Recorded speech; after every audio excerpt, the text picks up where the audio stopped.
बहुत बहुत स्वागत है आप सभी लोगों का इस अमेजिंग से वीडियो के अंदर। यहाँ पे हम लोग इंटरप्रिटेशन ऑफ स्टैट्यूज का पूरा रिवीजन करने वाले हैं इस वीडियो के अंदर। दोस्तों, अगर मैं बात करूं आपके साथ कि जरूर से पहली बात तो इस वीडियो को लाइक कर दीजिए और अपने सारे दोस्तों के साथ शेयर कर दीजिए। और जेन्युइनली मैं आपसे चाहूंगा कि जब ये वीडियो पूरा कंप्लीट हो जाए और अगर आपको ये वीडियो वाकई पसंद आया है तो प्लीज प्लीज प्लीज प्लीज मुझे कमेंट करके बताइएगा कि आपको ये वीडियो कैसा लगा, ताकि हम अगले वाले वीडियोस में और इंप्रूवमेंट कर सके। इसके साथ साथ मैं आप सभी को बता दूं कि सीए इंटर से रिलेटेड फोकस बैच नाम से आपको यूट्यूब पे एक प्लेलिस्ट मिल जाएंगी, जहां पे मैंने पूरे क्वेश्चन एंड आंसर्स कराया हूं।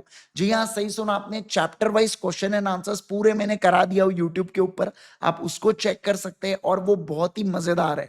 मतलब ये रिविजन और उसके बाद क्वेश्चन एंड आंसर्स, रिविजन और क्वेश्चन एंड आंसर्स आपकी प्रैक्टिस में नेक्स्ट 4 चांद लग सकते हैं अगर आप ये दोनों चीजों को फॉलो कर लेते हैं तो जरूर से चेकआउट कीजिएगा और मुझे बताइएगा। चलिए अभी हम लोग आगे बढ़ते हैं और अब हम लोग यहाँ पे रिवाइज करेंगे किसको, इंटरप्रिटेशन ऑफ स्टैट्यूज को। बाकी हमारे जो regular classes, fast track classes होती है, ये ultimateca.com के ऊपर जाके आप डेफिनेटली बाय कर सकते हैं और अपने जूनियर्स को डेफिनेटली सजेस्ट कीजिएगा। राइट, मिलते हैं। चलिए फटाफट फटाफट अब कवर करेंगे इस चीज को और एट द एंड मैं आपको अगेन एक सरप्राइज के रिगार्डिंग चीजें यहाँ पे बताने वाला हूँ। राइट, चलिए अब शुरुआत करते हैं किसके बारे में, इंटरप्रिटेशन ऑफ स्टैट्यूज के बारे में।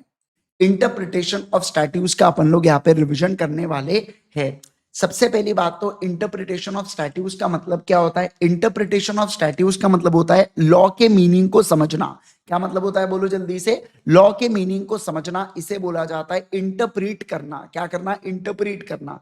जैसे याद करो बेटा, एशबरी वर्सेस रिची वाला जो केस हम लोगों ने देखा था, उसके अंदर एशबरी वाला जो केस है उसमें बोला गया था कि वो जनरल कॉन्ट्रैक्टर्स है और जनरल कॉन्ट्रैक्ट और अगर वो जनरल कॉन्ट्रैक्टर्स है तो क्या वो कोई भी काम कर सकता है क्या?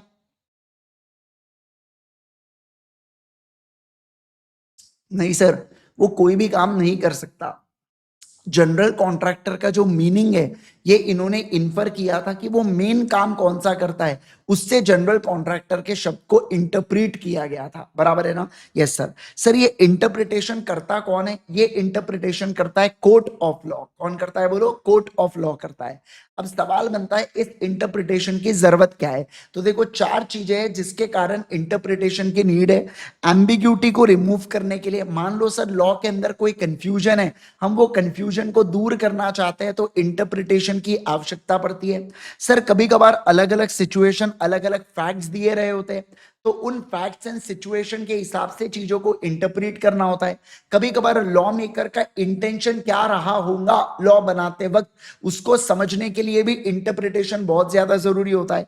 और कभी कभार अगर मल्टीपल इंटरप्रिटेशन आ रहे हो, अलग अलग चीजें, अलग अलग सोर्सेस अलग अलग बातें कर रहे हो, तो सारे सोर्सेस के बीच में हार्मनी क्रिएट करके रखना, प्यार मोहब्बत बना के रखना, ये भी काम होता है किसका, इंटरप्रिटेशन का, कंस्ट्रक्शन का। ये सारी चीजों का काम पड़ता है क्या? बिल्कुल बिल्कुल पड़ता है। सबसे पहला जो वर्ड इसके अंदर अपने को समझना है वो है स्टैट्यू। स्टैट्यू का मतलब क्या होता है? स्टैट्यू का सिंपल सा अर्थ होता है रिटन लॉ। मतलब लॉ मेकर्स ने जो लॉ लिखा हुआ है और जो जनरल पब्लिक के ऊपर एप्लीकेबल किया है। क्या कहा मैंने, बोलो सर? लॉ मेकर ने जो लॉ बनाया हुआ है और जनरल पब्लिक के ऊपर एप्लीकेबल किया है रिटन लॉ को, उसे स्टैट्यू बोला जाता है। इसके अंदर law, act, enactment, ordinance, bylaws, notification, सब कुछ इसके अंदर इंक्लूड होता है। स्टैट्यू को ऐसा भी बोला जाता है विल ऑफ लेगिस्लेचर। क्या बोला जाता है बोलो? विल ऑफ लेगिस्लेचर भी इसे कहा जाता है। सर विल ऑफ लेगिस्लेचर का मतलब होता है लॉ मेकर की इच्छा को अपन लोग कहते हैं विल ऑफ लेगिस्लेचर। ठीक है ना? एक बात ध्यान रखना कि सर जो भी कस्टम्स होते हैं, जैसे दिवाली पर बोनस देना, ये जो कस्टम्स है ये स्टैट्यू माना जाता है क्या? नहीं सर, इसे हम लोग स्टैट्यू नहीं कहते, इस बात का ध्यान रखना। क्या कहा मैंने, बोलो जल्दी से। सर इसे हम लोग स्टैट्यू नहीं कहते हैं, इसे अपन लोग स्टैट्यू नहीं कहते हैं, ऐसा यहाँ पे पूरा पूरा बोल रखा है। ठीक है, तो आप अपने मॉड्यूल को, आप अपने बुक से इसको आसानी से देख सकते हैं कि स्टैट्यू का मतलब होता है विल ऑफ लेगिस्लेचर और इसके अंदर ऑर्डिनेंस, बायलॉज, रूल्स, रेगुलेशन सब कुछ चीजें आती है। एक बात ध्यान रखना, इसे एनेक्टेड लॉ बोला जाता है, जो लिखा गया है एज अगेंस्ट अनएनेक्टेड लॉ लिखा नहीं जाता है, अनरिटन लॉ। तो यानी कि कस्टम्स और ये सारी चीजें बेटा इसके अंदर नहीं आती। फिर अगला मैंने आपको डॉक्यूमेंट पढ़ाया था। अब डॉक्यूमेंट मतलब सेम डेफिनेशन है जो आपने जनरल क्लॉजेस एक्ट के अंदर पढ़ा था। डॉक्यूमेंट का मतलब क्या होता है, कोई भी ऐसा मैटर जो एक्सप्रेस किया गया है या डिस्क्राइब किया गया है कोई सब्सटेंस के ऊपर और किसकी मदद से, लेटर्स, फिगर्स, मार्क्स की मदद से, जिसमें आपका इंटेंशन होता है कि उस मैटर को रिकॉर्ड करना। क्या करना बोलो, उस मैटर को रिकॉर्ड करना। जैसे कल मैंने आपको एग्जांपल दिया था कि अभिषेक जो है वो अभिषेकी को लव लेटर लिखता है बेटा, तो ये लव लेटर भी डॉक्यूमेंट का आता है क्या? यस सर, लव लेटर भी डॉक्यूमेंट माना जाता है। ध्यान रखना, डॉक्यूमेंट में चार बातें होती है, matter, record, substance, means. Matter मतलब क्या कंटेंट आप लिख रहे हो, तो अभिषेक ने अभिषेकी को लिखा था कि मैंने तुम्हें देखा था झाड़ के नीचे, पीछे धुन सुनाई दे रही थी, हवा चल रही थी, ये सब, तो ये मैटर हुआ। रिकॉर्ड का मतलब होता है वो किसके ऊपर लिखा गया है, लिखने के बाद भी वो बाद में रीडेबल होना चाहिए। ऐसा नहीं आपने लिखा गायब हो गया, मैजिक इंक से लिखा तो वो रिकॉर्ड नहीं बनता है ना। ओके सर, अब बात करेंगे सब्सटेंस के ऊपर, किसके ऊपर लिखा गया, जैसे पेपर के ऊपर लिखा, स्टोन के ऊपर लिखा, पत्तों के ऊपर लिखा, अभिषेक ने खुद के हाथ पे ब्लेड से लिखा, तो मैं कहूंगा ये सब चीजें क्या हो जाती है, सब्सटेंस हो जाता है, ठीक है ना। ओके, फिर आखिरी में आता है मीन्स। मीन्स मतलब किसकी मदद से आपने लिखा, पेन की मदद से आपने लिखा, खून की मदद से आपने लिखा, फिर ब्लेड की मदद से, ज्यादा हो गया, ब्लेड की मदद से आपने लिखा, तो ये सारी की सारी चीजें बेटा क्या होती है बताइए जल्दी से, मीन्स होती है। क्या होती है, मीन्स। तो डॉक्यूमेंट के अंदर ये चारों बातें होनी चाहिए क्या? बिल्कुल बिल्कुल। कौन सी? मैटर होना चाहिए, रिकॉर्ड होना चाहिए, सब्सटेंस होना चाहिए, मीन्स होना चाहिए, ये चारों चीजें होनी चाहिए डॉक्यूमेंट्स के अंदर, तब जाके वो डॉक्यूमेंट बनता है। ओके सर, अगला। फिर अगर मैं बात करूं आपके साथ इंस्ट्रूमेंट के बारे में, तो इंस्ट्रूमेंट का मतलब क्या होता है, इंस्ट्रूमेंट मतलब फॉर्मल डॉक्यूमेंट। जैसे देखो अभिषेक का लव लेटर क्या था, अभिषेक का लव लेटर बेटा डॉक्यूमेंट था, लेकिन वो इंस्ट्रूमेंट नहीं बनेगा, क्योंकि इंस्ट्रूमेंट में फॉर्मल चीजें आती है। फॉर्मल मतलब ऑफिशियल, समझ रहे आप बात को, फॉर्मल चीजें आती है, फॉर्मल डॉक्यूमेंट इन राइटिंग, जो लीगल डॉक्यूमेंट होते हैं, है ना, जो कोई किसी प्रकार का राइट या रिकॉर्ड क्रिएट करते हैं, तो उसे अपन लोग इंस्ट्रूमेंट कहते हैं। जैसे चैप्टर 6 में हम लोगों ने पढ़ा था इंस्ट्रूमेंट ऑफ चार्ज, फिर हम लोगों ने इंस्ट्रूमेंट ऑफ ट्रांसफर भी पढ़ा हुआ है, याद है क्या? अभी यहाँ पे टाइगर ने दिशा को दिया था, अरे यार मतलब इंस्ट्रूमेंट ऑफ ट्रांसफर दिया था बेटा शेयर्स बेचने के लिए, याद आ रहा है क्या आपको, है ना, देखा हुआ है। अब याद आ गया सर, अब याद आ रही है कुछ कुछ चीजें, ठीक है। अगला sir, agreement, deed, chartered record, जैसे कि एमओए, एओए, इन्हें अपन लोग इंस्ट्रूमेंट्स कहते हैं क्या? यस सर, इन्हें अपन लोग इंस्ट्रूमेंट्स कहते हैं। क्या कहते हैं बोलो जल्दी से, इन्हें अपन लोग इन्हें अपन लोग इंस्ट्रूमेंट्स कहते हैं क्या? बिल्कुल बिल्कुल, इंस्ट्रूमेंट बोला जाता है, ठीक है। ओके सर, अगला देखिए क्या सर, डीड। डीड का मतलब क्या होता है, डीड का मतलब होता है जो इंस्ट्रूमेंट लिखा हुआ है ना, जब वो सपोर्ट करता है या परपर्ट करता है किसी लीगल डिस्पोजिशन को। मतलब सर सिंपल सा मतलब है कि इंस्ट्रूमेंट जब राइटिंग में होता है और वो उसको साइन किया जाए, जब इंस्ट्रूमेंट को आप साइन करते हो तो वो डीड बन जाता है। वैसे तो इंडिया में डीड और इंस्ट्रूमेंट को अलग अलग नहीं माना जाता, डीड और इंस्ट्रूमेंट को एक ही माना जाता है इंडिया के अंदर, पर बाहर के देश वाले लोग इसको अलग अलग मानते हैं। जैसे डीड में अपना पार्टनरशिप डीड आ जाता है ना, तो उसके ऊपर साइन करना पड़ता है, सारे पार्टनर्स को साइन करना पड़ता है, एलएलपी एग्रीमेंट सारे पार्टनर्स को साइन करना पड़ता है। तो ये सारी की सारी चीजें किसके अंदर आती है बोलो जल्दी से, डीड के अंदर आती है। किसके अंदर आती है बोलो जल्दी से, डीड के अंदर आती है। समझे क्या बात को सारे लोग फटाफट, यस सर। तो इंस्ट्रूमेंट का मतलब होता है फॉर्मल लीगल डॉक्यूमेंट जो यहाँ पे राइट्स या रिकॉर्ड्स को क्रिएट करता है। यहाँ पे देखना, फिर बोला जा रहा है डीड का जो मतलब है, डीड मतलब इंस्ट्रूमेंट इन राइटिंग, जो कोई लीगल डिस्पोजिशन को क्या करता है बेटा, क्रिएट करता है। इसका इफेक्ट होता है लीगल डिस्पोजिशन का। क्या इफेक्ट होता है बोलो, लीगल डिस्पोजिशन का। अब अगर मैं बात करूं आपके साथ इंटरप्रिटेशन ऑफ स्टैट्यूज के बारे में बात करेंगे। सर इंटरप्रिटेशन ऑफ स्टैट्यूज का क्या अर्थ होता है, ठीक है ना। तो देखिए इंटरप्रिटेशन का मतलब होता है कि लॉ मेकर ने कोई लॉ बनाया है, अब उस लॉ जो उसने बनाया ना, उसको मीनिंग देना, उसको सही ढाल देना, उसे बोला जाता है क्या, उसे बोला जाता है इंटरप्रिटेशन करना। मतलब क्या, मान लो डिफरेंस ऑफ ओपिनियन है, अलग लोग अलग अलग बातें कह रहे हैं, तो उसको सही ढंग से इंटरप्रेट करना, सही मायनों में इंटरप्रेट करना, उसे बोला जाता है इंटरप्रिटेशन ऑफ स्टैट्यूज। मैंने आपको वीको का एग्जांपल दिया था, वीको वज्रदंती, तो वीको खुद को ऐसे मार्केट करता है मानो जैसे वह आयुर्वेदिक प्रोडक्ट हो, और वो 5% का, मान ली एग्जांपल अभी के हिसाब से वो 5% का जीएसटी के क्लासिफाई में आ जाता है। लेकिन इनका क्या कहना है, टैक्स मेकर का, लॉ मेकर का कहना है, या स्टेट डिपार्टमेंट का कहना है कि नहीं नहीं, वीको तो कॉस्मेटिक प्रोडक्ट है, इसके ऊपर 18% का जीएसटी लगना चाहिए, तो लॉ इसको अज्यूम करेगा। मुझे बताइए, वीको का पेस्ट निकालते तो लौंग इलायची ऐसा साक्षात निकलते हैं कि अपने आप में पत्ता आ रहा है उसके अंदर हरा कलर का, है ना? तो ऐसा तो नहीं होता ना, पेस्ट बन के आता है, प्रॉपरली प्रोसेस होके आता है, तो वो कॉस्मेटिक में क्लासिफाई किया जाएगा, 18% का टैक्स देना पड़ेगा क्या? बिल्कुल बिल्कुल देना पड़ेगा, समझे क्या? तो यहाँ पे डिफरेंस ऑफ ओपिनियन आ रहा था, जिसके कारण इंटरप्रीट किया अपन ने, क्या किया, मीनिंग को ऐड किया, इंटरप्रीट किया, मीनिंग को ऐड किया, इंटरप्रीट किया, मीनिंग को ऐड किया, ऐसा मैं यहां पे कहूंगा, ठीक है ना?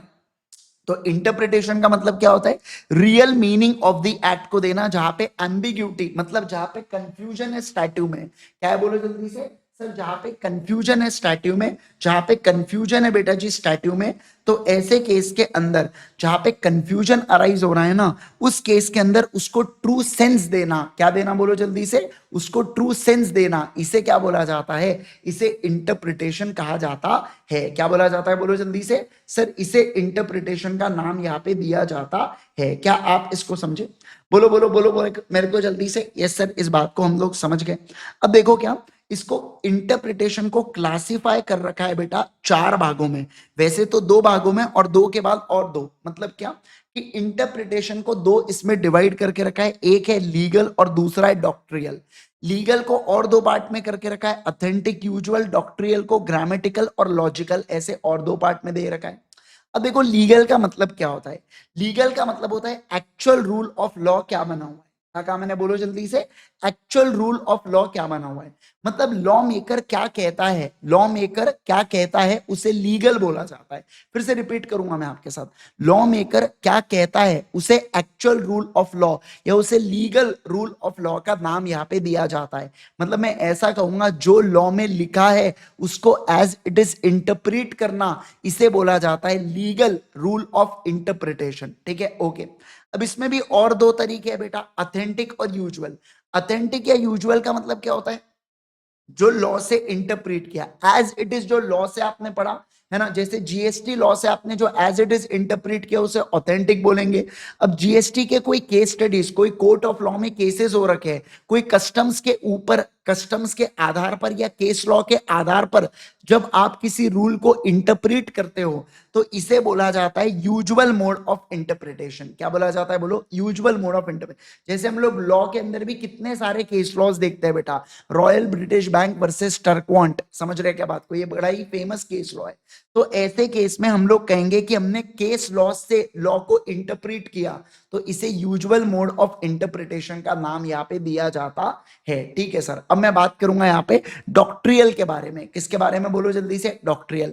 डॉक्ट्रियल का मतलब क्या होता है, to give the true and real meaning to the statute, मतलब जो स्टैट्यू, जो लॉ है ना, उसको एक्चुअल, उसको रियल मीनिंग देना, उसको सही सेंस देना, इसे बोला जाता है डॉक्ट्रियल इंटरप्रिटेशन। जैसे अपन ने कॉमन पार्टनर वाली चीज देखी थी बेटा, on the date of appointment से रिलेटेड बात किया था। अब अगर अपन actually on the date of appointment ले लेते तो मुश्किल हो जाती बेटा, है ना? मतलब क्या होता कि एक कंपनी को आप अपॉइंट कर लो, बाद में कॉमन, बाद में कोई पुराने फर्म का पार्टनर जुड़ जाए उसके साथ, तो फर्म फिर भी एलिजिबल बनी रहे। जबकि ऐसा होता है क्या? नहीं सर, ऐसा नहीं होता है।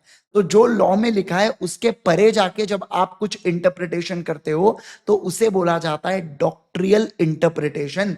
क्या बोला जाता है बोलो जल्दी से, डॉक्ट्रियल इंटरप्रिटेशन का नाम उसे दिया जाता है, ठीक है? अब इसमें 2 टाइप से, ग्रामेटिकल, लॉजिकल। ग्रामेटिकल के अंदर क्या होता है, ऑर्डिनरी रूल्स ऑफ स्पीच को यहाँ पे लॉ टेक कंसिडर करता है, मतलब एंड को एंड की तरह मानो, और को और की तरह मानो।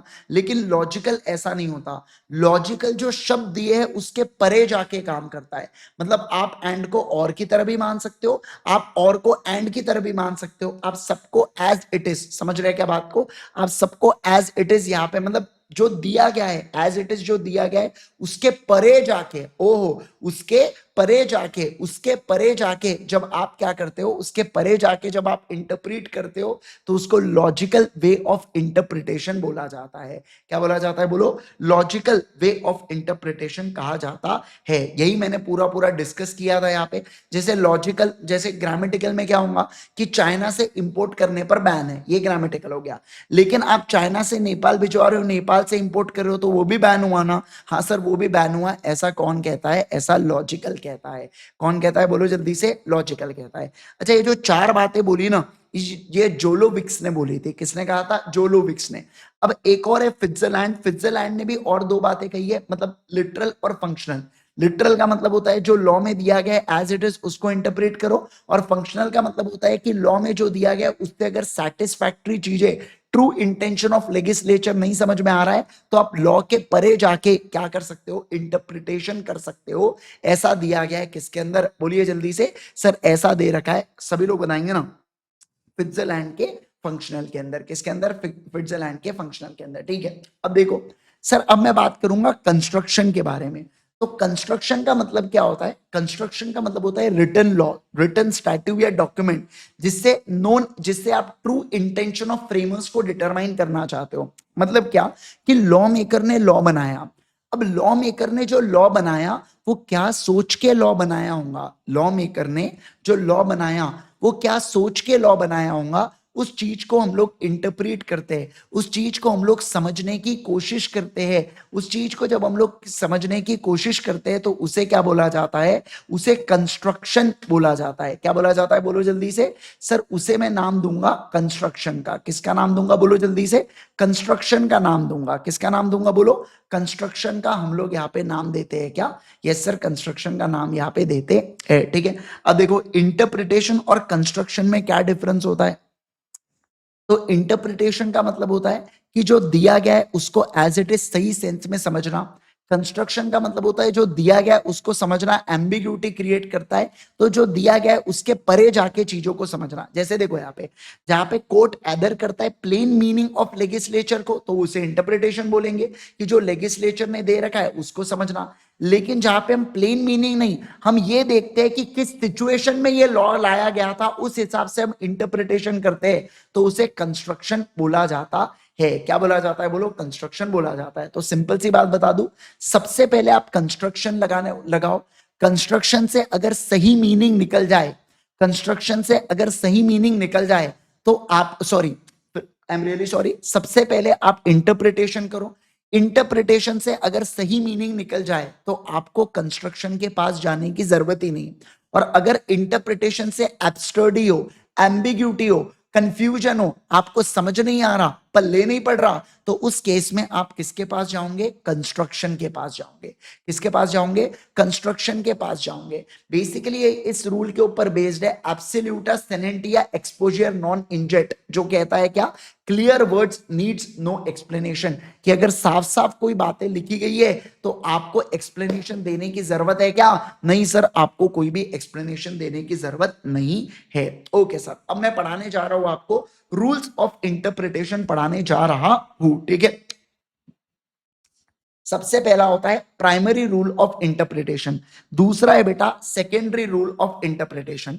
प्राइमरी रूल में प्राइमरी रूल में अगर मैं बात करूं आपके साथ तो लिटरल इंटरप्रिटेशन। क्या कहा मैंने बोलो? सबसे पहला आता है यहाँ पे लिटरल इंटरप्रिटेशन। लिटरल इंटरप्रिटेशन का रूल क्या कहता है समझना। इसे ग्रामेटिकल इंटरप्रिटेशन भी बोला जाता है और ये प्राइमरी और मोस्ट इंपॉर्टेंट रूल है। ये कहता है बेटा जो लिखा है आप वही पढ़ो। क्या बोला जा रहा है बोलो? जो लॉ मेकर ने लॉ बना के रखा है आपने एज इट इज उस बात को पढ़ना चाहिए। आपने कुछ और नहीं करना है, जो लिखा है आपने एज इट इज उसको पढ़ना है। हर एक इंटरप्रिटेशन का ये एंट्री गेट माना जाता है। क्या कहा मैंने बोलो? हर एक इंटरप्रिटेशन का ये एक एंट्री गेट माना जाता है। आप लिटरली चीजों को इंटरप्रीट करो, ग्रामेटिकली करेक्ट इंटरप्रीट करो। मतलब बेसिकली जो शब्द लिखे गए उसका ऑर्डिनरी एंड नेचुरल मीनिंग आपने देना है। Sir ordinary and natural meaning का मतलब होता है सीधा साधा मीनिंग जो उसका निकलता है वो सीधा साधा मीनिंग आपने ही उसका देना है। सिंपल लैंग्वेज अगर सिंपल अनएम्बिग्यूअस प्लेन वैनिला की तरह है तो आपको ये वाला रूल एप्लीकेबल होता है। सर ये रूल कब नहीं लगेगा? सर मान लो अगर वर्ड्स या लॉ एम्बिग्यूटी क्रिएट करता है या इंटेंशन, लॉ मेकर का इंटेंशन कुछ और था, नॉर्मली अज्यूम कर लोगे तो भलता ही कुछ समझ में आ रहा है। मान लो कोई इनकंसिस्टेंसी हो रही है, मतलब लिखा कुछ और गया है, समझा कुछ और जा रहा है, इनकम्प्लीटनेस है, 100% तरीके से कंप्लीट नहीं है रूल ऑफ लॉ, तब आप ये इंटरप्रिटेशन नहीं लगाते हो। जब ये रूल ऑफ लॉ को आप as it is rule of grammar को फॉलो करते हो, एंड को एंड की तरह, और को और की तरह, इसमें कोई भी शब्द को आगे बढ़ाया नहीं जाता, ऐड नहीं करते, माइनस नहीं करते, मॉडिफाई नहीं करते, चेंज नहीं करते। सर हम ऐसा अज्यूम कर लेंगे कि जो लॉ मेकर है ना वो एकदम परफेक्ट है अपने भाषा में, उससे कोई गलती नहीं होती है, सीधी स्वाभाविक सी बात है कि प्लेन वर्ड्स के ऊपर कोई इंटरप्रिटेशन नहीं लगता। देखो अगर इंटरप्रिटेशन के आपके सामने दो चीजें आ जाती है, जहां पे ब्रॉड इंटरप्रिटेशन और नैरो इंटरप्रिटेशन है, तो अगर नैरो परफेक्टली फिट बैठता है तो बहुत अच्छी बात है, लेकिन अगर नैरो फिट नहीं बैठता है तो आप हमेशा ब्रॉड इंटरप्रिटेशन लगाते हुए चलेंगे। क्या? यस सर, ब्रॉड इंटरप्रिटेशन लगाते हुए चलेंगे। ऐसा यहाँ पे किसने कहा है? ऐसा यहाँ पे रूल ऑफ लिटरल कंस्ट्रक्शन ने कहा है। देखो जो वर्ड्स यहाँ पे लेजिस्लेचर यूज कर रहा है वही यूज करेंगे। ये कार्डिनल और ऑर्डिनरी एंड नेचुरल मीनिंग को इज्जत देता है। ये कहता है कि clear and unambiguous capable of only one interpretation है। ये देखो बेस्ट है, अगर आपने इतनी लाइन लिख दिया किस्सा खत्म। Where the words of statute are themselves clear and unambiguous, then these words shall be construed as a natural and ordinary sense and it is open for the court to adopt, and it is not open, मतलब अब यहाँ पे court है ना, कोई भी hypothetical construction करेंगी क्या?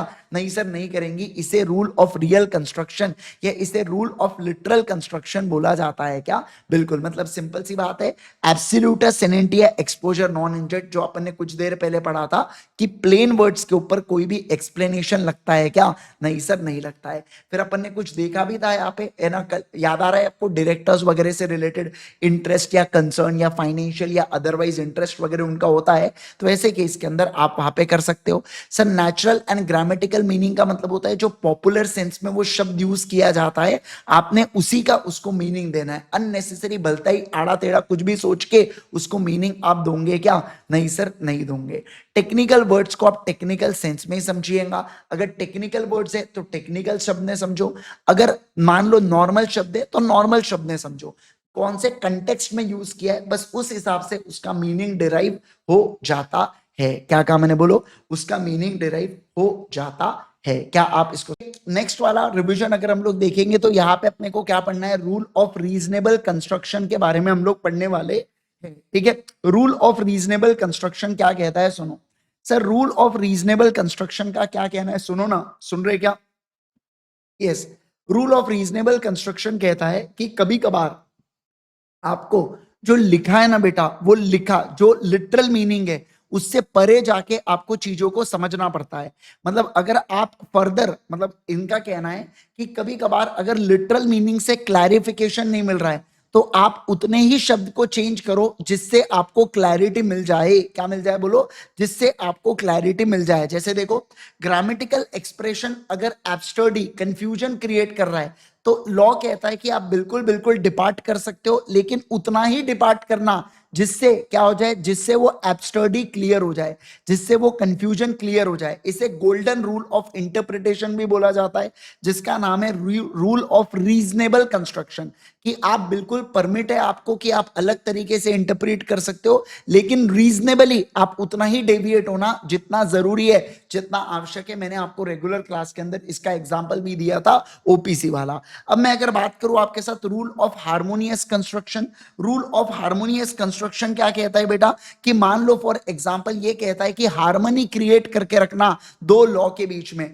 सर अगर ऐसा होता है, मान लो कि टू स्टैट्यू, समझना, दो दो प्रोविजंस ऑफ सेम लॉ या दो अलग अलग लॉ, क्या कहा मैंने? बोलो, दो अलग अलग लॉ, दो अलग अलग लॉ या कॉन्फ्लिक्ट बिटवीन न्यू या प्रीवियस लॉ है, तो लॉ कहता है कि इनके बीच में आपको हार्मनी क्रिएट करके रखना है। जैसे लॉ का क्या कहना है समझो, लॉ का कहना है कि अगर माइनर कॉन्ट्रैक्ट करता है तो वो कॉन्ट्रैक्ट वॉइड एब इनिशियो होता है, लेकिन अगर कोई कॉन्ट्रैक्ट बेनिफिट ऑफ माइनर के लिए तो वो कॉन्ट्रैक्ट वैलिड है। तो आप हार्मनी कैसे क्रिएट करोगे? हार्मनी इस कदर क्रिएट करेंगे कि वैसे तो कॉन्ट्रैक्ट वॉइड होता है, लेकिन अगर बेनिफिट ऑफ माइनर दिया जा रहा है तो वो कॉन्ट्रैक्ट बिल्कुल वैलिड माना जाएगा। क्या? बिल्कुल बिल्कुल। तो देखो इसका अर्थ क्या हुआ कि where there is a conflict between two और मोर प्रोविजन, तो दो या दो से ज्यादा प्रोविजन के बीच में कॉन्फ्लिक्ट है बेटा, तो आपको क्या करना है, हार्मोनाइज करना है इफेक्ट ऑफ ऑल प्रोविजन, सारे प्रोविजंस के इफेक्ट को हार्मोनाइज करवाना। अगर rule of literal construction apply होता है तो ये लॉ एप्लीकेबल नहीं होता है, इसमें आपको हार्मोनाइज करने बोला है, दोनों में प्यार मोहब्बत बनाने बोला है, बोथ के इसको दोनों प्रोविजंस को इफेक्ट दीजिए। अगर लेटेस्ट या स्पेसिफिक लॉ रहता है तो वो हमेशा प्रिवेल करने वाला है पुराने लॉ के ऊपर। किसके ऊपर बोलो जल्दी से, पुराने लॉ के ऊपर, ठीक है ना। Yes sir.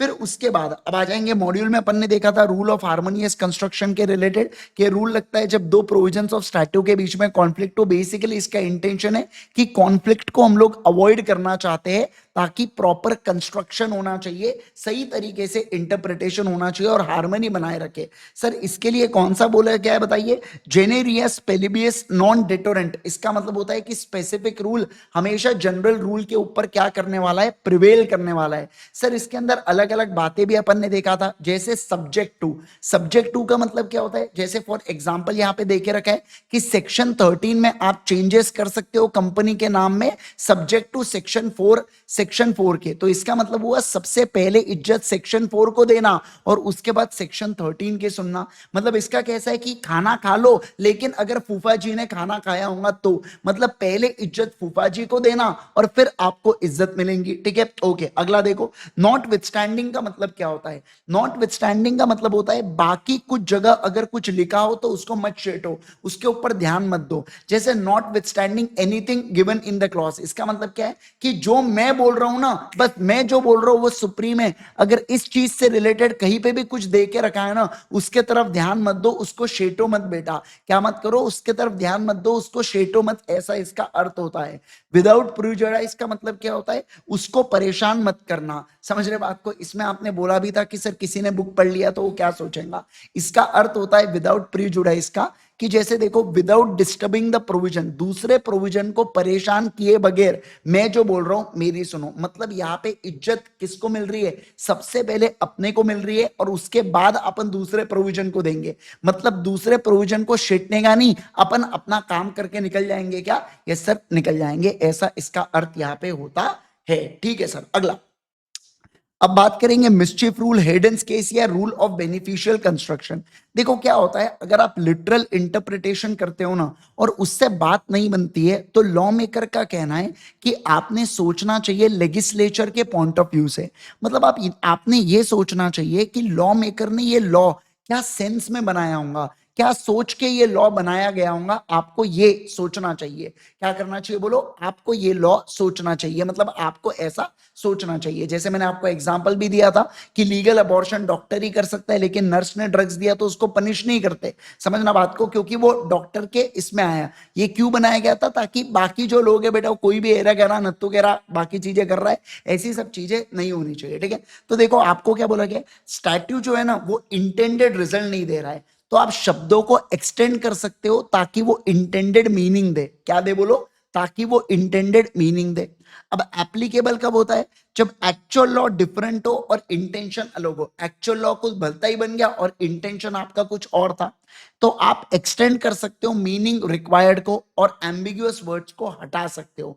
यहाँ पे लॉ मेकर को फॉल्टी बोला जाता है क्या, यस सर उसने गड़बड़ किया है, ऐसा यहाँ पे बोला जाता है। बेसिकली मिस्चिफ रूल का सिंपल सा अर्थ ये होता है कि हम लोग लेजिस्लेचर के ट्रू इंटेंशन को जान के हमारा इंटरप्रिटेशन करते हैं। बेसिकली इसके अंदर ये 4 मॉडल्स के ऊपर, 4 स्टेप के ऊपर बेस्ड होता है कि ये लॉ बनाने से पहले कौन सा एक्ट था, उस एक्ट के अंदर क्या क्या कमियां थी, कैसे नया एक्ट पुराने एक्ट को मतलब बेनिफिट देना चाहता है, और ट्रू रीजंस क्या है, ट्रू रीजंस क्या है रेमेडी के, ट्रू रीजंस क्या है रेमेडी के, ये सारी चीजें हम लोग यहाँ पे देखते हैं, ठीक है। अगला सर देखिए, रूल ऑफ बेनिफिशियल कंस्ट्रक्शन।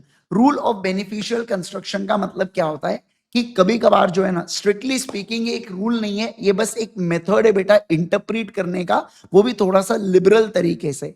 इसका मतलब क्या होता है कि मान लो अगर अपन लोग है ना, अब बेसिकली अपन लोग क्या करें, जो पास्ट में किसी के साथ बुरा हुआ है, जैसे माइनॉरिटी इन्वेस्टर्स के साथ बुरा हुआ है या विसल ब्लोअर के साथ बुरा हुआ है, तो अपन लोग इंटरप्रिटेशन कुछ इस कदर करते हैं कि वो जो जिनके साथ पास्ट में बुरा हुआ है उनके साथ अब बुरा होना चाहिए क्या? नहीं सर, जिनको पास्ट में फेयर तरीके से ट्रीट नहीं किया गया था, नए लॉ में उनको फेयर तरीके से ट्रीट किया जाना चाहिए, उस प्रकार से यहां पे इंटरप्रिटेशन किया जाता है।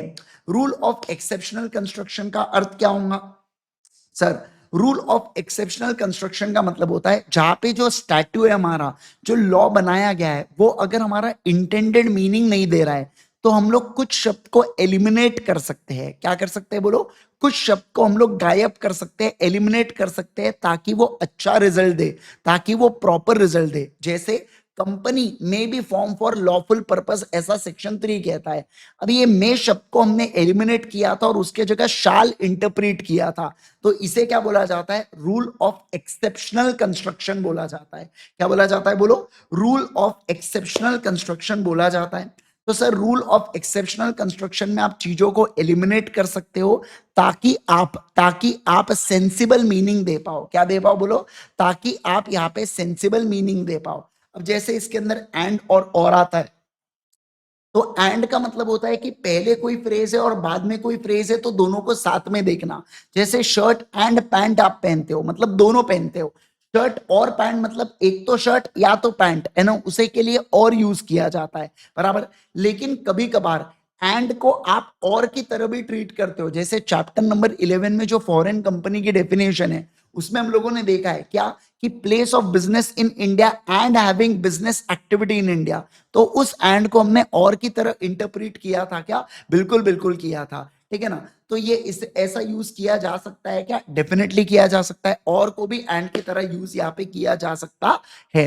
सर मे मस्ट एंड शाल को हमने पढ़ा था। मे जो होता है बेटा, ये क्या होता है? ये डायरेक्टरी होता है, मतलब सामने वाले के डिस्क्रिशन पे होता है। डिस्क्रिशन का मतलब होता है चॉइस होती है सामने वाले की, यूज करना है, फॉलो करना है या नहीं करना है। मस्ट एंड शाल क्या होता है? मस्ट एंड शाल मतलब आपको फॉलो करना ही पड़ेगा, आपके पास ऑप्शन नहीं है, you have to do it. अब देखो लॉ ने ऐसा कह के रखा है कि जरूरी नहीं है मे है तो आप करो। अगर मे से खराब इंटरप्रिटेशन आ रहा है, फॉल्टी एब्सर्डी क्रिएट हो रहा है, तो आप मे को शाल की तरह इंटरप्रेट कर लेना। और कभी कभार शाल से अगर फॉल्टी इंटरप्रिटेशन आ रहा है, तो आप शाल की जगह क्या मे का भी प्रयोग कर सकते हो क्या? बिल्कुल बिल्कुल, उसको मे की तरह भी आप इंटरप्रेट कर सकते हो, ऐसा यहाँ पे बोला गया है। तो मैंने आपको लिखाया भी था कि सबसे पहले तो आप लिटरल मीनिंग निकालिए, और अगर लिटरल मीनिंग से खराब एब्सर्डी आ रहा है, एब्सर्डी हो रहा है, तो आप मे को शाल की तरह, शाल को मे की तरह यूज कर सकते हो क्या? बिल्कुल बिल्कुल कर सकते हैं। फिर उसके बाद जिस्डम जेनेरिस हमने पढ़ा था। जिस्डम जेनेरिस क्या कहता है कि सर मान लीजिए फॉर एग्जांपल, अगर जनरल वर्ड्स है या स्पेसिफिक वर्ड्स है और उसके आगे जनरल वर्ड का प्रयोग किया गया है, तो ये जनरल वर्ड अपना मीनिंग स्पेसिफिक वर्ड से निकालता है। इसका एग्जांपल अगर मैं बताऊं, जैसे car, truck, tractor and other motor vehicle, तो ये अदर मोटर व्हीकल का मतलब क्या होता है? ट्रेन, प्लेन, शिप होने वाला है क्या? नहीं सर, इसका मतलब होगा स्कूटर, जो बेसिकली रोडवे ट्रांसपोर्ट के बारे में बात कर रहे हैं। जैसे फॉर एग्जांपल कैट होता है, रैबिट होता है, डॉग होता है, पैरट होता है, एंड अदर एनिमल्स बोला। तो अदर एनिमल्स में आप शेर नहीं पालते हो बेटा घर पे, है ना। अदर एनिमल्स में आप पैंथर पाल लेते हो क्या घर पे? जिराफ पालते हो क्या? नहीं सर। तो ऐसे केस के अंदर इनका कहना है कि अदर एनिमल्स, आप सामने जो स्पेसिफिक वर्ड का इस्तेमाल किया हो ना, उसकी मदद से इस जनरल वर्ड का क्या निकालते हो? इस जनरल वर्ड का मीनिंग निकालते हो, जिसे क्या बोला जाता है? जिस्डम जेनेरिस कहा जाता है। ये रूल कब लगता है बेटा? जब एक्ट के अंदर स्पेसिफिक वर्ड्स दिए हो।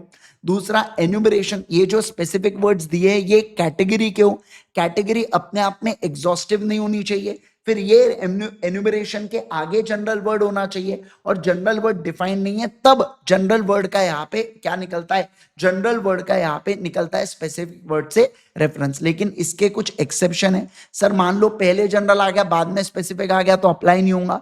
या जो लिस्ट दे के रखी है वो एग्जॉस्टिव है अपने आप में। ये स्पेसिफिक जो दे के रखे हैं ना, वो बड़े अलग अलग कैरेक्टर्स, हम समझ ही नहीं पा रहे। उसके अंदर टाइगर भी डाल दिया, जिराफ भी डाल दिया, डॉग भी डालते, काऊ भी डालते, तो समझ नहीं आ रहा कि एग्जॉस्ट कैसे करूं करके। तो ये सारे केसेस में जिस्डम जेनेरिस लगता है क्या? नहीं सर, जिस्डम जेनेरिस नहीं लगता है, इस बात का ध्यान रखना। अब sir secondary rules of interpretation भी होते हैं। ये सेकेंडरी रूल्स ऑफ इंटरप्रिटेशन क्या कहते हैं समझना। सर इसके अंदर होता है कंटेम्पोरिया एक्सपोजिशिया, और इसके अंदर होता है नोसेस और ए सोसाए। क्या होता है बोलो जल्दी से? नॉसेसर ए सोसाइस, है ना। नॉसेसर ए सोसाइस क्या कहता है कि कभी कभार कुछ शब्दों का जो मतलब है ना वो उसके एसोसिएट शब्दों से भी निकलता है। जैसे plant and machinery and plant and trees, तो प्लांट एंड ट्रीज है तो प्लांट का मतलब ट्रीज से डिराइव करेंगे, झाड़ के बारे में बात कर रहा है। पर प्लांट एंड मशीनरी में ये डिवाइस के बारे में बात कर रहा है, ठीक है। तो इसे नोसिसुर ए सोसाई बोला जाता है कि एसोसिएट शब्द से कभी कभार मोर जनरल मीनिंग का वर्ड डिराइव होता है, ठीक है ना। यस, तो इनका कहना है कि दो या दो से ज्यादा वर्ड्स को कपल्ड किया जाता है साथ में, तो इसमें हम लोग जो मोर जनरल शब्द है इसको लेस जनरल वाले शब्द से डिराइव करते हैं। जैसे fresh orange juice fruit juice से अलग होता है, रियल जूस वगैरह से फ्रेश ऑरेंज जूस अलग होता है, और प्राइवेट डिस्पेंसरी ऑफ डॉक्टर अलग होती है। इसके अलावा देखो डॉक्ट्रिन ऑफ कंटेम्पोरिया एक्सपोजिशिया, ये क्या कहता है सुनना। डॉक्ट्रिन ऑफ कंटेम्पोरिया एक्सपोजिशिया का कहना है कि सर लॉ में जो मीनिंग है ना उस मीनिंग का, लॉ के अर्थ का, लॉ का मीनिंग अपन डिराइव करेंगे ये सोच के कि जिस सिचुएशन में ये लॉ बनाया गया था ना उस समय क्या स्थिति थी लॉ की, उसके हिसाब से अपन लॉ का मीनिंग डिराइव करते हैं। जैसे प्राइस कंपटीशन एक्ट 1955 में बना गया था, जहां पे 1,000 रुपए को बहुत ज्यादा मतलब ऐसा ब्रेक दिया गया था। 1,000 रुपए के बारे में बहुत सारी चीजें यहाँ पे बोला जाएगा, है ना। हाँ, तो ऐसे केस के अंदर अपन लोग कहेंगे कि उस समय का जो सिचुएशन था उस हिसाब से आप क्या करोगे, डिराइव करोगे क्या सर उसके मीनिंग को। हाँ सर, उस तरीके से अपन लोग डिराइव करेंगे उसके मीनिंग को। मतलब इनका कहना है कि आप लॉ को इंटरप्रेट करो ये सोच के कि आप लॉ मेकर थे और उस समय अगर आप लॉ मेकर होते तो आप क्या लॉ को बनाते उस हिसाब से आप इंटरप्रेट करो। ये एक मैक्सिम के ऊपर बेस्ड है। कंटेम्पोरिया एक्सपोजिशिया एस्ट ऑप्टिमा एट फोरेसेनिया इन लेगे, इसका मतलब क्या होता है भाई साहब, सर कौन सी लैंग्वेज बोल रहे हो आप। इसका मतलब होता है कि जो कस्टम्स है ना वो बेस्ट इंटरप्रेटर होता है लॉ का। क्या होता है बोलो जल्दी से, कस्टम्स है जो ये बेस्ट इंटरप्रेटर होता है। बेसिकली लॉ को आपने इस सेंस में समझना चाहिए जिस समय वो पास हुआ था उस समय की सिचुएशंस क्या थी, उस हिसाब से आपने लॉ को समझना चाहिए। क्या, यस सर समझना चाहिए। क्या आप इस बात को समझे, बोलो बोलो बोलो मेरे को जल्दी से। क्या आपको ये प्राइमरी और सेकेंडरी रूल्स आपको यहाँ पे ध्यान आ गया क्या, बोलो बोलो, क्या आपको ध्यान रहेंगी ये चीजें। यस, चलिए सर आ जाओ यहाँ पे ध्यान दो। अब हम लोग चलेंगे सर, अब हम लोग चलेंगे नेक्स्ट वाले पॉइंट के ऊपर, ठीक है, आ जाओ। ये सर आगे बढ़ेंगे नेक्स्ट वाले पॉइंट के ऊपर, और अभी हम लोगों को पढ़ना है इंटरनल एड्स टू इंटरप्रिटेशन से रिलेटेड। सर ये इंटरनल एड्स टू इंटरप्रिटेशन क्या होता है। बेसिकली देखो एक्ट के कॉन्स्टिट्यूशन के अंदर भी एक्ट को समझने के लिए कुछ मदद की गई है, इंटरप्रिटेशन करने के लिए, कंस्ट्रक्शन करने के लिए। और कुछ चीजें ऐसी होती है जो कॉन्स्टिट्यूशन के बाहर होती है, जो लॉ मेकर्स के परव्यू के बाहर होती है। कुछ चीजें आप ऐसा समझ लो जो लॉ मेकर्स ने बनाई हुई है कि हाँ ये आपको सपोर्ट करेगा समझने के लिए, ये आपको मदद करेगा समझने के लिए, इंटरप्रीट करने के लिए। और कुछ चीजें लॉ मेकर्स के भी बाहर होते हैं जो over the period of time ये सारी चीजें हमारी डेवलप हुई है, ठीक है। चलिए सर एक एक चीजों को पढ़ना स्टार्ट करेंगे। सबसे पहले लॉन्ग टाइटल और शॉर्ट टाइटल। जैसे देखो कंपनीज एक्ट 2013 की बात करूं, ये अगर ये जो आप देखोगे द कंपनीज एक्ट 2013, ये शॉर्ट टाइटल है बेटा। लॉन्ग टाइटल क्या है कंपनीज एक्ट का, an act to consolidate and amend law relating to companies. तो बेसिकली लॉन्ग टाइटल का मतलब क्या होता है, ये एनैक्टमेंट को, ये एक्ट को डिस्क्राइब करता है।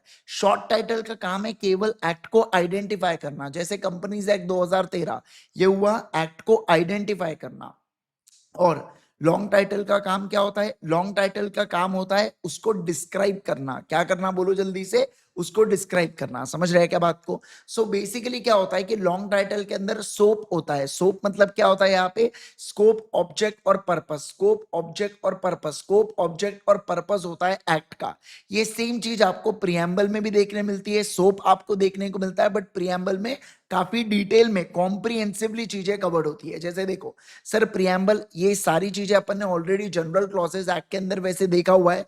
प्रियम्बल का मतलब क्या होता है, प्रियम्बल भी स्कोप ऑब्जेक्ट और पर्पस ऑफ एक्ट, हर एक एक्ट के शुरुआत में उसका प्रियम्बल होता है कि इस एक्ट का स्कोप क्या है, ऑब्जेक्ट, ऑब्जेक्ट मतलब पर्पस क्या है, इस एक्ट के लाने का पर्पस क्या है, क्यों आखिर ये एक्ट लाया गया है, और उसको है ना ध्यान रखना उसको कॉम्प्रिहेंसिवली समझाया जाता है प्रियम्बल में।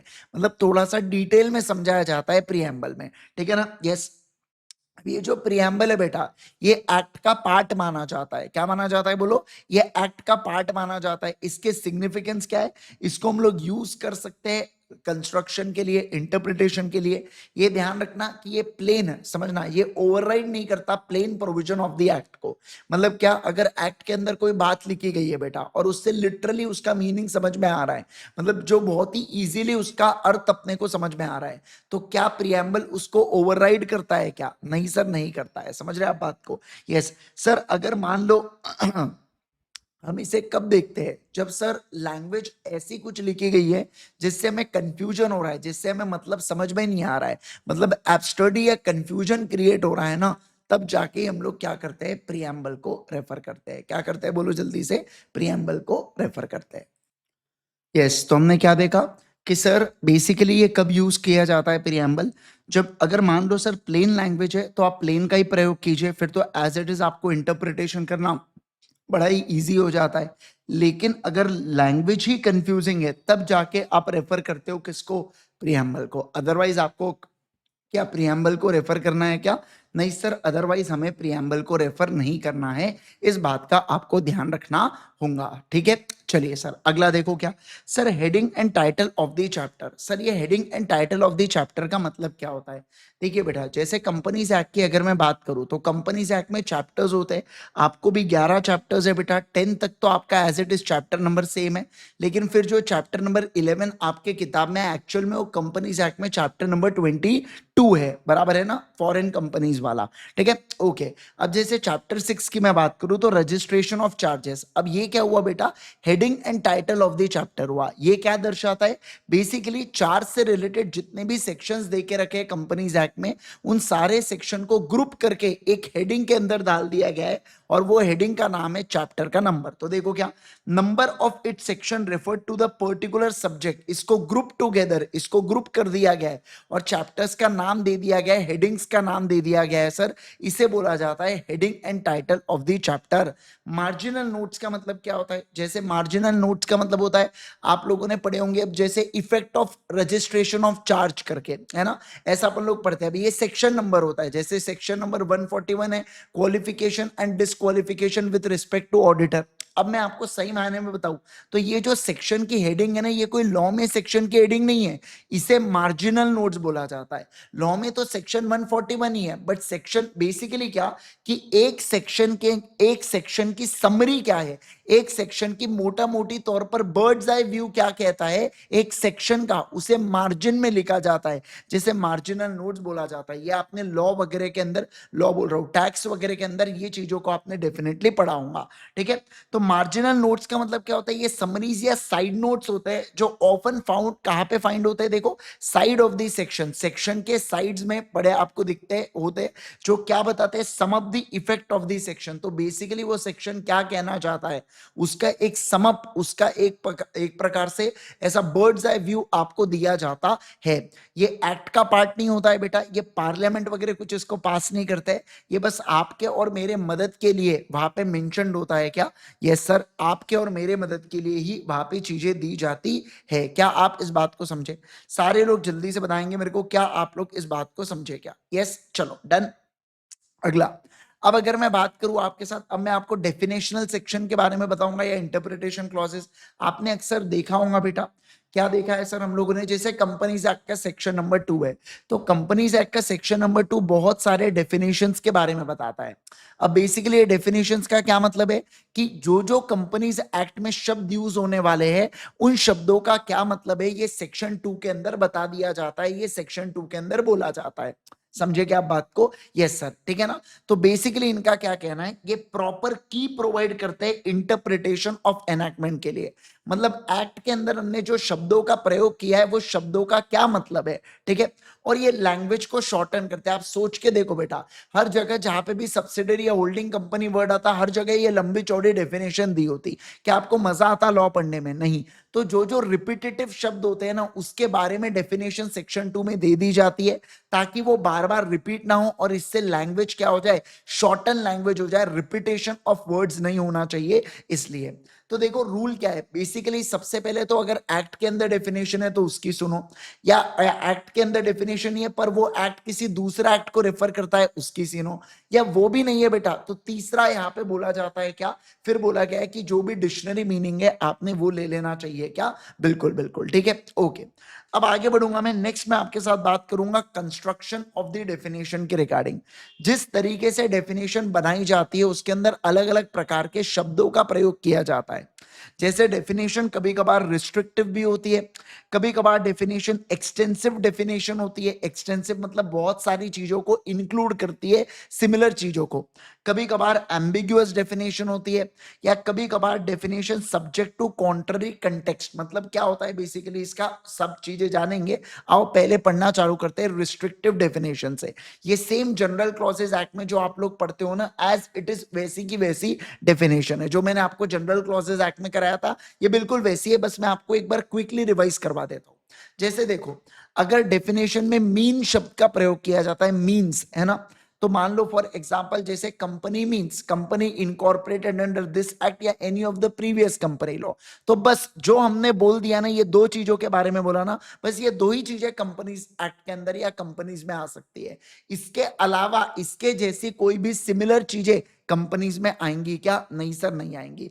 ये इसे बोला जाता है एग्जॉस्टिव डेफिनेशन, मतलब जो है संपूर्ण कवरेज यहाँ पे दे रखा है, ठीक है ना। लेकिन कभी कभार डेफिनेशन एक्सटेंसिव भी होता है, इंक्लूसिव डेफिनेशन भी होता है। बेसिकली इंक्लूसिव का मतलब क्या होता है, इसके जैसे बहुत सारे सिमिलर चीजें, ध्यान देना क्या कह रहा हूं मैं, इसके जैसे बहुत सारे सिमिलर चीजें जो है ना वो डेफिनेशन के अंदर आती है, उसे बोला जाता है इंक्लूसिव डेफिनेशन। कभी कभार डेफिनेशन में शब्द यूज किया जाता है बेटा क्या, इंक्लूड्स शब्द का प्रयोग किया जाता है। तो ये इंक्लूसिव डेफिनेशन होती है जिसका एक्सटेंसिव मीनिंग होता है कि सिमिलर शब्दों के ग्रुप को भी वो कंसीडर कर लेते हैं क्या, बिल्कुल बिल्कुल।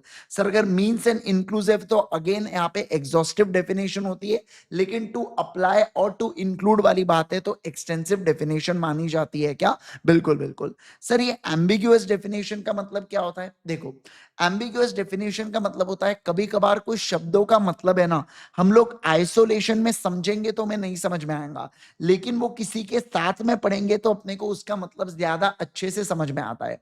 जैसे होल्डिंग और सब्सिडरी कंपनी साथ साथ में जाती है रिलेटिव टर्म से। अगर कोई कंपनी किसी का होल्डिंग है तो दूसरी कंपनी को उसकी सब्सिडरी बनना ही पड़ेगा, या अगर कोई कंपनी होल्डिंग है तो दूसरी कंपनी सब्सिडरी बनेगी, या एक सब्सिडरी है तो दूसरी होल्डिंग होंगी, बराबर है क्या। मतलब अगर आप आइसोलेशन में उस शब्दों का मतलब समझोगे तो शायद आपको अच्छे से समझ ना आए, लेकिन जब आप दोनों चीजों को साथ में पढ़ोगे या वो वर्ड को उस डेफिनेशन के साथ में पढ़ोगे तो आपको बहुत अच्छे तरीके से उसका मतलब समझ में आएगा क्या, हाँ सर इसे बोला जाता है एम्बिग्युअस डेफिनेशन। क्या बोला जाता है बोलो, एम्बिग्युअस डेफिनेशन। अब डेफिनेशन सब्जेक्ट टू कॉन्ट्ररी का मतलब क्या होता है, इसका मतलब होता है कि मान लो जैसे पार्टनर्स एग्रीमेंट में होता था, मैं आपको पार्टनरशिप एक्ट का एक एग्जांपल देता हूं, subject to agreement to the contrary partners को रेम्यूनरेशन नहीं मिलता। मतलब क्या, वैसे लॉ है कि पार्टनर को रेम्यूनरेशन नहीं मिलता, पर अगर पार्टनर्स आपस में चाहे ना तो वो एक दूसरे को रेम्यूनरेशन दे सकते हैं। मतलब लॉ को यहाँ पे फॉलो करना कंपलसरी नहीं है, ऑप्शनल है। अगर आप अलग से एग्रीमेंट बना लोगे तो आप लॉ के परे जाके भी काम कर सकते हो क्या, बिल्कुल बिल्कुल कर सकते हो, जैसे मैंने अभी जो आपको पार्टनरशिप का एग्जांपल दिया। इलस्ट्रेशन के बारे में बात करूंगा सर, अच्छा सर ये सारी चीजें एग्जाम में पूछ सकते हैं क्या, नहीं मुझे नहीं लगता ये सारी चीजें, लेकिन आपको एमसीक्यू के लिए डेफिनेटली पढ़ के जाना चाहिए, इसलिए छोड़ के कुछ नहीं जाने का, सब कुछ पढ़ के जाने का, इसलिए ये बातें मैं आपको यहाँ पे बता रहा हूं, ठीक है। सारे लोग ध्यान देना अब यहाँ पे सुनो दोस्तों। अब मैं अगर बात करूं आपके साथ तो अभी हम लोग क्या देख रहे हैं यहाँ पे, सर अभी हम लोग यहाँ पे चल रहे हैं नेक्स्ट वाले पॉइंट के ऊपर। अगला पॉइंट देखो क्या बोल रहा है सर, अगला पॉइंट यहाँ पे बात कर रहा है इलस्ट्रेशन के बारे में। किसके बारे में बोलो जल्दी से, इलस्ट्रेशन के बारे में। इलस्ट्रेशन कभी कभार क्या होता है, ये अक्सर आपको टैक्स में देखने को मिलता है, टैक्स के अंदर जब आप पढ़ते हो, मॉड्यूल्स को भी आप पढ़ोगे, लॉ के भी मॉड्यूल्स को आप पढ़ोगे तो आप देखना कि पहले सेक्शन दिया होगा, सेक्शन के नीचे इलस्ट्रेशन दिया होता है। बेसिकली वो जो इलस्ट्रेशन है ना बेटा, वो एक्ट की क्लैरिटी के लिए, वो सेक्शन की क्लैरिटी के लिए दिया जाता है। मतलब क्या, उसके वो सेक्शन का वैल्यू क्या है उसको कंस्ट्रू, उसको इंटरप्रीट करने के लिए इलस्ट्रेशन मेंशन्ड होता है। ये सेक्शन का पार्ट नहीं होता होता, इसे प्रेजेंट किया जाता है ताकि सामने वाले पर्सन को क्लैरिटी मिले। क्या मिले बोलो जल्दी से? क्लैरिटी मिले। ठीक है, चलिए सर, अब हम लोग यहाँ पे देखने वाले, ये काफी इंपॉर्टेंट है, प्लीज इसको समझना, बहुत सारे बच्चों को ये चीजें नहीं समझ में आती है। ठीक है, देखो मैं आपको प्रोविजो, एक्सेप्शन और सेविंग क्लॉज का डिफरेंस बताने जा रहा हूं। सबसे पहले एक्सेप्ट एज अदरवाइज या एक्सेप्शन के बारे में बताने जा रहा हूं, है ना। एक्सेप्शन का मतलब क्या होता है? एक्सेप्शन का मतलब होता है जनरल में से कुछ पर्टिकुलर चीजों को निकालना।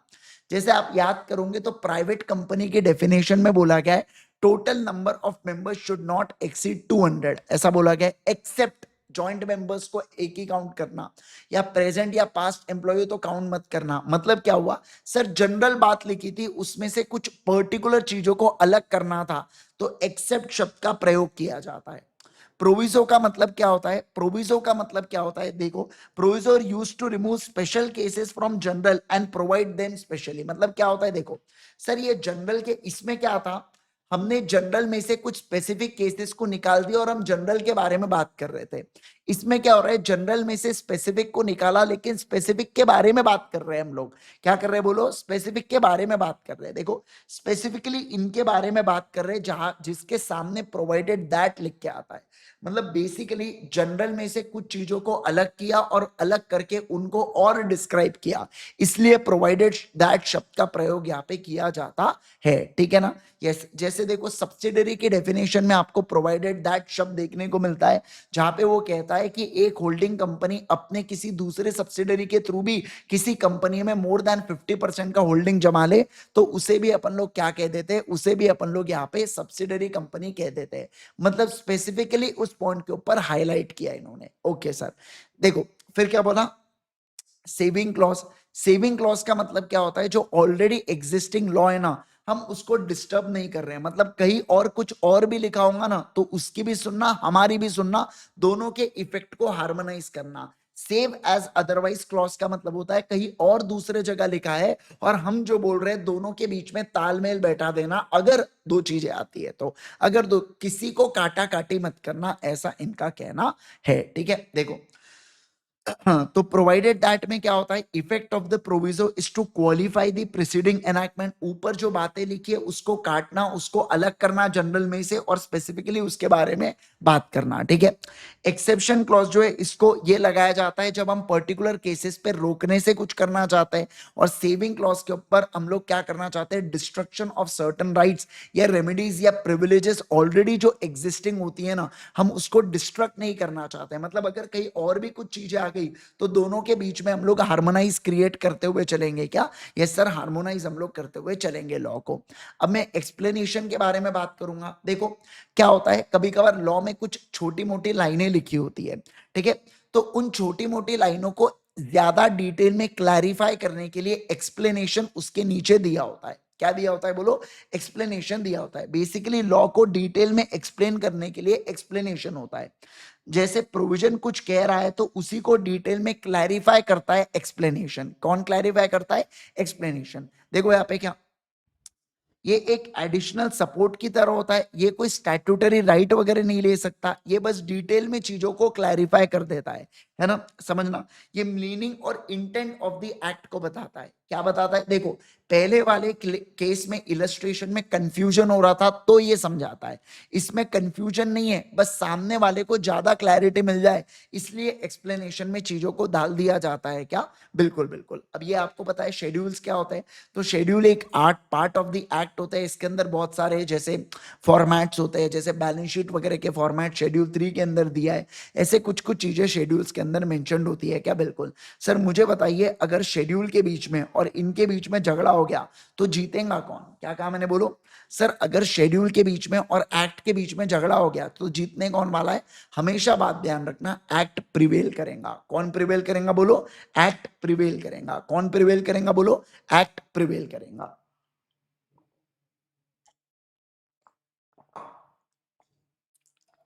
ठीक है सर, अगला देखो, read the statute as a whole. Read the statute as a whole का मतलब क्या होता है? कभी कभार क्या होता है, इफ सुनो, देखो इनका कहना है कि कभी भी आप डीड, डीड का मतलब होता है डॉक्यूमेंट्स, है ना, डीड या डॉक्यूमेंट्स को जब आप पढ़ते हो ना तो एज अ होल आपने पढ़ना चाहिए। इनका कहना है कि अगर आप सेपरेटली पढ़ने जाओगे ना तो हो सकता है उटपटांग कुछ मीनिंग निकल जाए, है ना, कोई वॉयलेंस मीनिंग निकल जाए। तो इनका कहना है कभी भी जब भी आप पढ़ो कोई डीड से रिलेटेड, कोई भी प्रोविजन से रिलेटेड, आपको क्लैरिटी चाहिए तो कभी भी एज अ होल पढ़ो, बड़ी पिक्चर पर देखो कि चाहता क्या है, लॉ क्या चाहता है, और उस हिसाब से उस वर्ड का इंटरप्रिटेशन करो। तो इसका मतलब, इसे बोला जाता है टेक्निकल भाषा में read the statute as a whole, कि पूरे कंपनीज एक्ट को एज अ होल आपने रीड करना है। आप ऐसा नहीं बोल सकते कि ये अलग चैप्टर है, ये अलग चैप्टर, ये अलग पार्ट है करके, नहीं।